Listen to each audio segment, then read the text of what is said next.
আচ্ছা দেখেন তো যে লাইনটা আমি হাইলাইট করলাম এই টাইপের লাইন দেখছেন আপনারা আগে একটু আগে কোনো ডিফারেন্স আছে আগের সাথে এই লাইনের?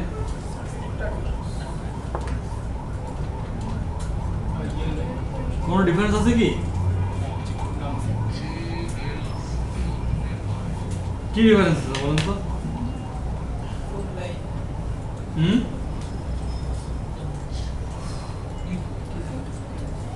আগে যা লিখছিলাম আর এখন যা লিখছি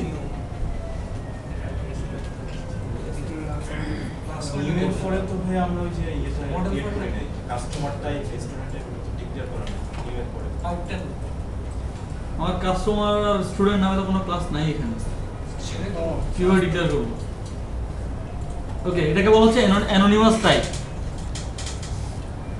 যেমন আমি যদি এখন এখানে একটা বুকের অবজেক্ট ক্রিয়েট করতে চাই, সাপোজ আমি লিখলাম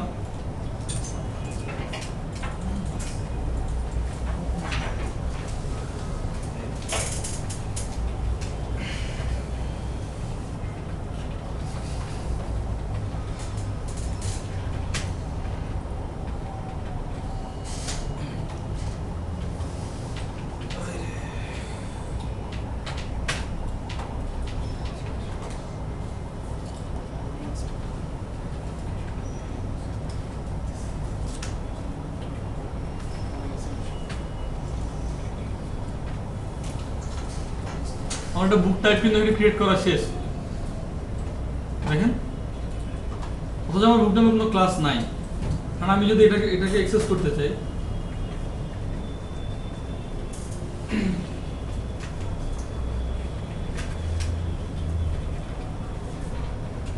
বুকের পর ডট দিলে আমি কি কি দেখতে পাচ্ছি?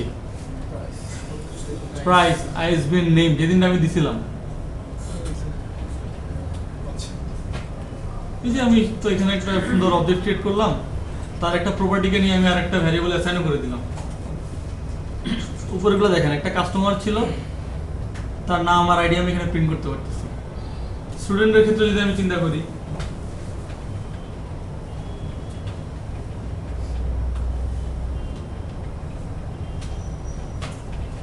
যে নেম প্রিন্ট দিতে পারতেছি। বলেন।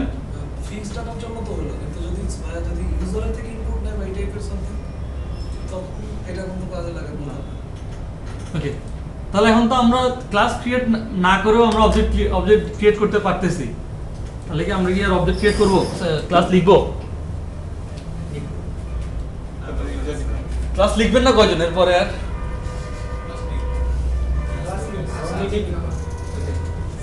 ক্লাস লিখবো, কারণ হচ্ছে সাপোজ আপনি একটা ইউনিভার্সিটি ম্যানেজমেন্ট সিস্টেম বানাচ্ছেন,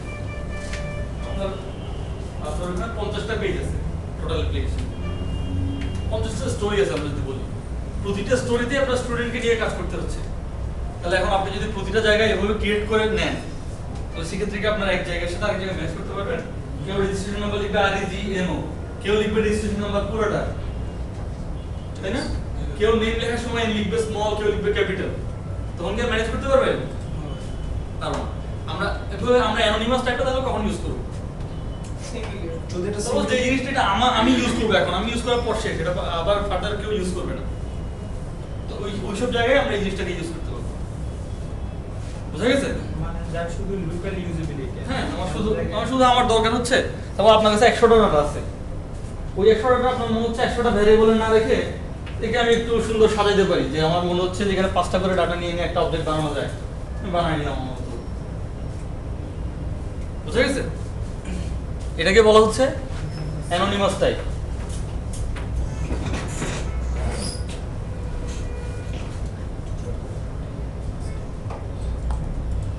এই যে এই জিনিসগুলো রাখার জন্য আপনারা নরমালি কি লিখতেন বলেন তো? প্রপার্টি দেখে কি মনে হয়?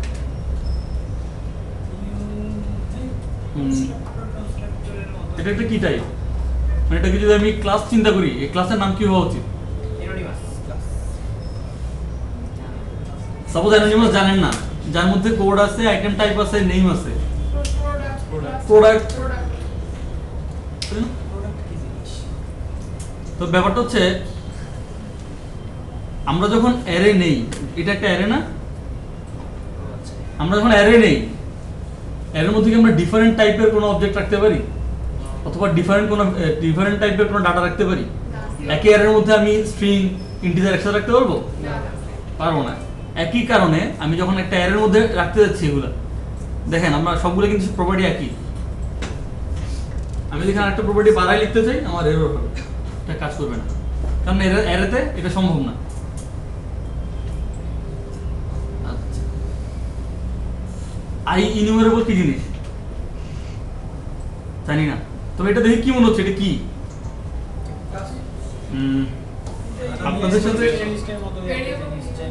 আপনাদের সাথে ইন্টারফেস এলএসপি ক্লাস দিয়ে ক্লাস হয় নাই? আই দিয়ে কি শুরু হয়? তাহলে এটা বলতে পারছেন না কেন একজন? উপরটা তাহলে আমাদের কি কাজে লাগবে? কোনটা? উপরে যেটা দেখেন একটা। আচ্ছা দাঁড়ান শেষ করে আসি। ওকে, আই ইনিউমারেবল হচ্ছে একটা ইন্টারফেস।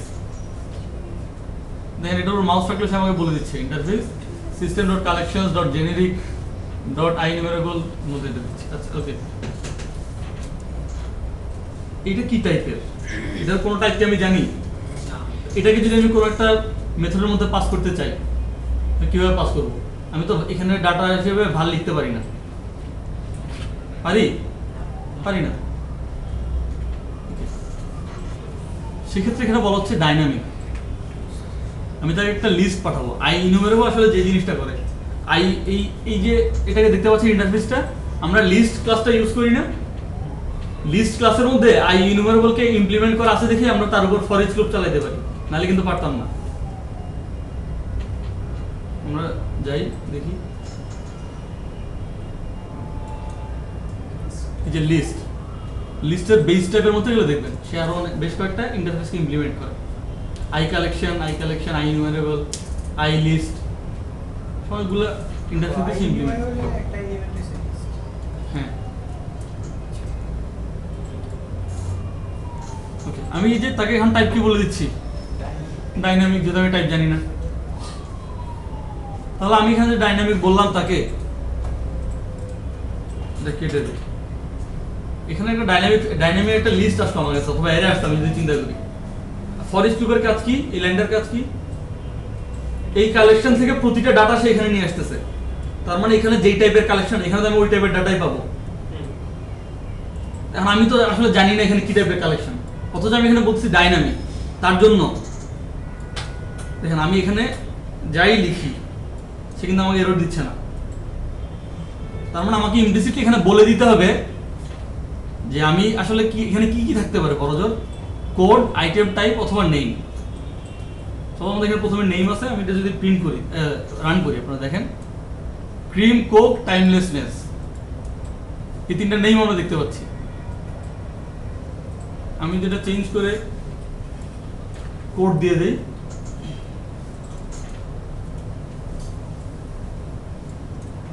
তিনটা কোড I001, I002, I003। তার মানে আমি যখন আমি ডাইনামিক টাইপটা ইউজ করছি তখন আমার এখানে নিজে বলে দিতে হবে। আমি যেখানে ভুল লিখি তাহলে সেক্ষেত্রে আমার ডাটা আসলে আসবে না। বোঝা গেছে? এটা কি জিনিস?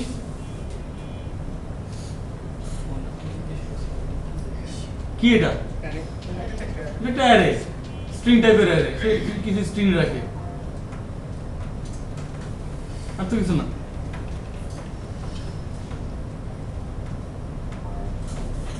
আচ্ছা, তারপর অ্যানোনিমাস টাইপ নিয়ে আলোচনা হলো। অ্যানোনিমাস টাইপ নিয়ে যদি কারো কোনো কোয়েশ্চেন থাকে, অ্যানোনিমাস টাইপ আমরা কখন ইউজ করব, কেন ইউজ করব, কিভাবে লিখব?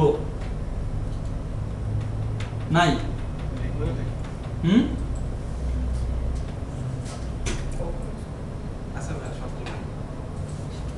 বলেন। একটা কোশ্চেন ছিল। হ্যাঁ বলেন। এতদিন যে বেসিক গুলো আমরা শিখলাম, যে লিস্ট বা ডিকশনারি এগুলো যেগুলো ইউজ করছি, এখন এগুলো চেহারাগুলো এরকম চেঞ্জ হয়ে গেল কেন? কোথায় চেঞ্জ হচ্ছে? মানে এই যে এইমাত্র যে বললেন যে এর কথা, এটা দেখেই তো মনে হচ্ছে না যে এটা কি আসলে এর ছিল। ও অনেকক্ষণ চিন্তা করলো, আচ্ছা এটা এর। এর জন্য বলতেছে যে এরকম হঠাৎ করে চেঞ্জিং, কারণ এখন আপনারা অ্যাডভান্স জিএফ শিখতেছেন, আপনারা শুরু করবেন এমভিসি, একটু পর যেগুলো বলে দেবো আপনাদের হিব্রু ভাষা মনে হবে, ল্যামডা এক্সপ্রেশন। ল্যামডা শব্দটা শুনছেন আগে? কোথায় ছিল? হ্যাঁ অ্যানালিস্টটা আমরা কোথায় ইউজ করতে পারি? এই যে আমি তো বললামই, ফিজিক্স ম্যাথস কোথায় ইউজ করবো বলেন? অ্যানোনিমাস টাইপ কোথায় ইউজ করবো? একজন প্রশ্ন করছে, বলেন কেউ যদি আনসার জানেন অ্যানোনিমাস টাইপ আমরা কখন ইউজ করবো? লোকাল ক্লাসে আমরা সিঙ্গেল নিজের জন্য আমারই দরকার হবে এটা আসলে। বাইরে আমার এই মানে আমার যদি এমন হয় যে একটা ক্লাস দরকার, একটা ক্লাস, ওই ক্লাসের অনেকগুলো ইউজার থাকবে, এবং এটা তো আমার আসলে কোনো ইউজার নাই এই অবজেক্টটা। এটা আমি এখানে বানাচ্ছি, আমার দরকার হচ্ছে এখানে প্রিন্ট করার জন্য কোনোভাবে আমি সরি এখানে আমি এটাকে এখানে বানাচ্ছি, এখানে শেষ করে দিচ্ছি। বোঝা যাচ্ছে? এটা কি কোনো ক্লাস লাইব্রেরিতে আমাদের ডিফাইন করে দেওয়া আছে? কোনটা? এই যে এই ইন্টারফেস ইন্টারফেস আই ইনুমারেবলটা হ্যাঁ অবশ্যই বলা আছে। সে যদি বলে না দেয় তাহলে আপনি কোথেকে পাবেন? এই যে দেখেন আই ইনুমারেবল, এটা হচ্ছে টোটাল সি শার্পের সবকিছু বলা যায়। আই ইউনিভার্সাল ইন্টারফেস থেকে আমরা লিস্ট যেগুলো আছে আই লিস্ট এগুলো না না না, এই দেখেন লিস্টের মধ্যে লিস্ট কোনটা কোনটা ইমপ্লিমেন্ট করে। আমি লিস্টের মধ্যে গেলাম, লিস্টের বেস টাইপের মধ্যে বলা আছে আই কালেকশন। এটা কি একটু জুম করা যায়? এটাকে তো আর জুম করা যায় না।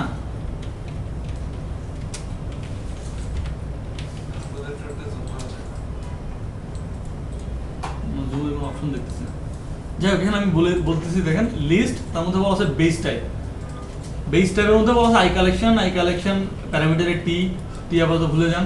আই ইনুমারেবল আই লিস্ট আর অবজেক্ট। আমাদের সি শার্পের প্রতিটা ক্লাসে তো অবজেক্ট ক্লাসকে ইনহেরিট করে, এটা আমরা জানি, যার কারণে আমরা 4টা মেথড দেখতে পাই।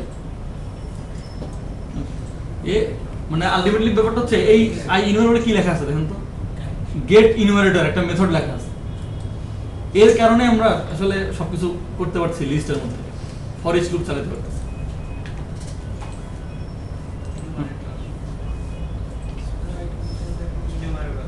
আই ইনুমারেবল, এটা তো এক জিনিস মানে আই ইনুমারেবলের মধ্যে একটা মেথডের নাম গেট ইনুমারেটর, একটা মেথড, এটা এর মধ্যে একটা মেথড। আচ্ছা, এগুলো নিয়ে অবশ্য গবেষণা করতে হবে না, আপনাদের লাগবে না। আপনারা ডাইনামিক ভাবে পাঠাতে পারলেই হবে, অ্যানিমাস টাইপ লিখতে পারলেই চলবে।